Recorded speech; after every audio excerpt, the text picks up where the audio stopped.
Good afternoon, welcome to Zee Telugu news. So market తీసుకున్నట్టయితే RBI rate cuts తర్వాత market అయితే కొంచెం మంచి పాజిటివ్ మోడ్లోనే కనిపిస్తుంది. అండ్ నెక్స్ట్ ఈరోజు చూసుకుంటే మాత్రం కొంచెం ఫ్లాట్గా మూమెంట్ అయితే కనిపిస్తుంది. అండ్ లాస్ట్ ఒక 3-4 మంత్స్ నుంచి చూస్తుంటే మాత్రం అంటే క్రాష్ అని, తర్వాత యుద్ధం సంబంధించిన కొన్ని భయాలు, ఆ తర్వాత అండ్ యుఎస్ అండ్ చైనా యొక్క లావాదేవీలు, అండ్ యుఎస్ అండ్ ఇండియా యొక్క ట్రేడ్ టాక్స్, తర్వాత ట్రేడ్ వార్స్, ఇవన్నీ కొనసాగుతుండడం జరిగింది. కానీ ఇలాంటి టైంలో కూడా మన క్యాపిటల్కి అయితే ఒక లాభం రావాలి, మంచి స్టాక్స్ కావాలి అంటే మనతో పాటు శ్రీరామచంద్రమూర్తి గారు ఉన్నారు. ఒక మంచి స్టాక్స్ చెప్తున్నారు ఇలాంటి టైంలో కూడా. Hi sir, good evening. Good evening అండి. సార్, ఇప్పుడు మార్కెట్ గురించి తెలుసు, మీరు చూస్తున్నారు కొంచెం అప్ అండ్ డౌన్లో ఉంది. ప్రజెంట్ అయితే పాజిటివ్ మోడ్ కనిపిస్తుంది. కాకపోతే మనం ఇలాంటి టైంలో కూడా ఇన్వెస్ట్ చేయాలి, మంచి లాభాలు రావాలి ఒక 3 to 4 monthsలో అంటే మీరు ఎలాంటి స్టాక్స్ సజెస్ట్ చేస్తారు? ముందుగా అండి, సెబీ వారి హెచ్చరిక ప్రకారం ఇది ఓన్లీ మా వ్యక్తిగత అభిప్రాయం మాత్రమే. మీరు కూడా 1-2 సార్లు ఆలోచించుకొని డెసిషన్ తీసుకోండి. సో మేము ఇచ్చే సజెషన్స్ అన్నీ కూడా యాక్చువల్గా టెక్నికల్గా చూసేస్తున్నాం. కాకపోతే మీరు కూడా 1-2 సార్లు ఆలోచించుకొని డెసిషన్ తీసుకోవాల్సిందిగా కోరుచున్నాం. ఫస్ట్ స్టాక్ ఏంటంటే సిడిఎస్ఎల్ ఏంటంటే మనకి లాస్ట్ 3-4 months నుంచి ర్యాలీస్ బాగా వచ్చింది వీటిల్లో. ఇది ఇప్పుడు ప్రజెంట్ 1740-1700 ఆ రేంజ్లో ఉంది. సో 1740 నుంచి 1700 మధ్యలో బై చేసుకోవచ్చు.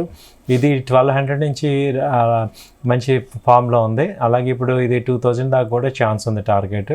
సో బై అండ్ డిప్స్ లాగా తీసుకోండి. 1700 మళ్ళీ 1600 కూడా యాడ్ చేసుకోవచ్చు. సో ఇదేంటంటే 3 months రేంజ్ హోల్డ్ చేస్తానంటే బై అండ్ డిప్స్ మంచి టార్గెట్ ఉంది. 2000 దాకా ఛాన్సెస్ ఉన్నాయి. సో అది ఫస్ట్ సిడిఎస్ఎల్. తర్వాత స్విగ్గీ ఏంటంటే ఇప్పుడు ప్రజెంట్ 350 ఆ రేంజ్లో ఉంది. ఇది దాదాపు 600 నుంచి ఇష్యూ ప్రైస్ అప్పుడు ఫాల్ అయింది. సో ఇది రిజల్ట్స్ బాగానే ఉన్నాయి. అయితే ఇప్పుడు ఇది 350 ఆ రేంజ్లో బై చేసుకోండి. మళ్ళీ 300 అలా వచ్చినా మళ్ళీ యాడ్ చేసుకోవచ్చు. టార్గెట్ వచ్చి 450 నుంచి 500 దాకా ఉంది. 450 అయితే మేజర్గా టార్గెట్ వచ్చే అవకాశాలు కనపడుతున్నాయి. తర్వాత మూడో స్టాక్ వచ్చి చోళమండలం ఫైనాన్స్.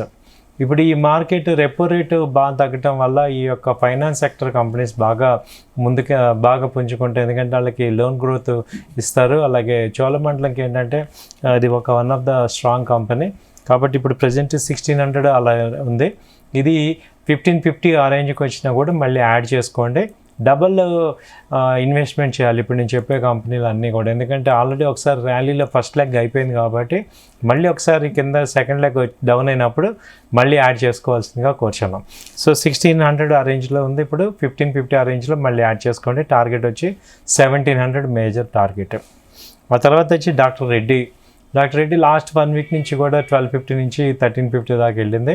సో ఇది ఇంకా 1500 దాకా కూడా ఛాన్స్ కనపడుతుంది. సో ఇప్పుడు 1350లో బై చేసుకోండి. మళ్ళీ 1300 ఆ రేంజ్లో యాడ్ చేసుకోండి.